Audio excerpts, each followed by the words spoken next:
देवभूमि स्वर्ण संगठन हिमाचल प्रदेश प्रदेशाध्यक्ष। और सबसे पहले मैं आपको तमाम सभी हिमाचल और पूरे भारत के वासियों को राम मंदिर निर्माण की प्राण प्रतिष्ठा की हार्दिक शुभकामनाएं देता हूं। आज समय मिला है फतेहपुर आने का, और जिस कड़ी में हम लोग आज बात करने वाले हैं वो है मुख्य मुद्दा जो विधानसभा का घेराव हम लोग करने वाले हैं। और विधानसभा, जैसे कि आपने ज्ञात है कि पिछले 4-5 सालों से हम लोग जनरल कैटेगरी के साथ जो अधिकारों की जो हनन सरकारों द्वारा किया जा रहा है, किसानों के साथ भेदभाव किया जा रहा है, उसके लिए लड़ाई लड़ रहे हैं। और 2021 में भी धर्मशाला में बहुत बड़ा एक जन सैलाब आया था, परंतु किसी कारणवश अगर किसी वजह से चूक रही है, परंतु हम उस लड़ाई को दोबारा से इस लड़ाई को लड़ने जा रहे हैं। और इस विधानसभा में हम लोग कुल्लू से एक यात्रा निकालने वाले हैं, जिसमें हम पूरी तरह से पानी पी के उस यात्रा को निकाला जाएगा। तिरंगा लेके, ना मेरा संगठन ना तेरा संगठन, तिरंगा लेके उस यात्रा को निकाला जाएगा। और उस यात्रा के सिर्फ 3 ही मुद्दे होंगे। एक, स्वर्ण आयोग बनाया जाए एक्ट के रूप में।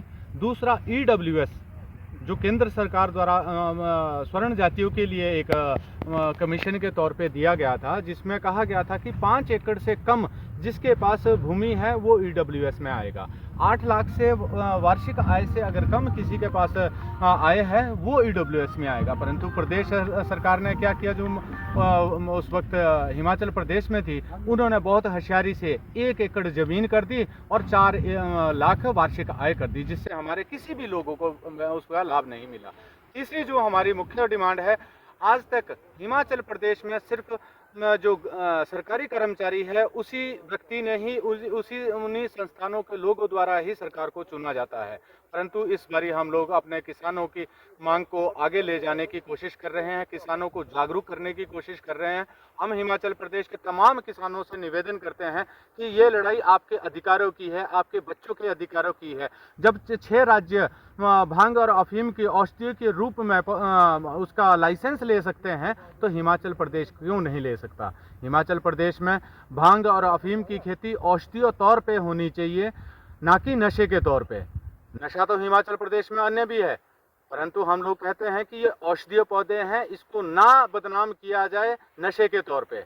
अगर ये हिमाचल प्रदेश में मैं प्रदेश सरकार से निवेदन करूंगा, जिस तरह से इन्होंने पिछले साल सरकार बैठते ही इन्होंने बात की थी कि हम लोग भांग और अफीम की खेती लीगल करेंगे, और जो गरीब लोग हैं, जो हमारे हिमाचल प्रदेश में 70% किसान हैं, उनके अधिकारों के लिए हम लोग ये लाइसेंस देंगे। परंतु सरकार किसी कारणवश अगर चुप है, तो मैं इस विधानसभा के सत्र के दौरान सरकार से निवेदन करूंगा कि 70% हिमाचल का किसान, हर जाति का किसान आपकी तरफ आंख से टकटकी लगाए देख रहा है, आपके उस निर्णय का इंतजार कर रहा है जिसमें आपने कहा था सदन में, आपने कि हम लोग हिमाचल के किसानों की आय को सुदृढ़ करेंगे, हम लोग किसानों की आय को दुगना करेंगे। तो आप आए इस विधानसभा में बजट सत्र बैठने से पहले आप तय कर लें कि क्या आप हिमाचल प्रदेश के किसानों के हितैषी हैं। अपने बच्चों के अधिकारों के लिए कब तक आप सिर्फ राजनीतिक पार्टियों के झंडे उठा के रहोगे?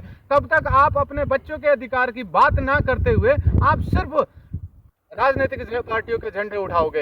एक बारी, मैं ये नहीं कहता या संगठन ये नहीं करता कि आप किस पार्टी को वोट दें, आपका दिल करता है जिस मर्जी पार्टी को आप वोट दें, परंतु जब आपके बच्चों के अधिकारों की बात आए तो पार्टी का झंडा एक साइड रख के आप अपने बच्चों के अधिकारों के लिए, क्योंकि पार्टी वाले आपके घर में जब आप बीमार होंगे तो पार्टी का लोग कोई भी आपके घर में आपके सांत्वना देने नहीं आएगा, परंतु आपका किसान भाई ही, आपका पड़ोसी, आपका गरीब भाई ही आपके पास खड़ा होगा। इसलिए आपसी भाईचारा बरकरार रखते हुए किसी जातीय को तरह के या जातीय भेदभाव के चक्रों में ना पड़ते हुए अपने अधिकारों की बात करें। सभी स्वर्ण जातियां एकत्रित हो, सभी जातियां इसमें एकत्रित होकर इस लड़ाई को लड़े। हिमाचल प्रदेश में इस बारी नया युग आने वाला है, ऐसी हम लोग उम्मीद करते हैं। और बार बार अंतिम में फिर से एक बारी कहता हूं कि हिमाचल प्रदेश सरकार से मेरा निवेदन है कि इस बारी हमारी जो हिमाचल प्रदेश के सारे राजपूत संगठन, सारे ब्राह्मण सभाएं और वैश्य सभाएं एकत्रित होकर जो यात्रा कर रहे हैं, और शिमला में हम लोग धरना प्रदर्शन करेंगे, विधानसभा का घेराव करेंगे। सिर्फ 3 मुद्दे हैं, जिसमें पहला मुद्दा आयोग, स्वर्ण आयोग दिया जाए एक्ट बना के, जो बारंबार आपसे निवेदन किया जा रहा है, EWS में संशोधन किया जाए।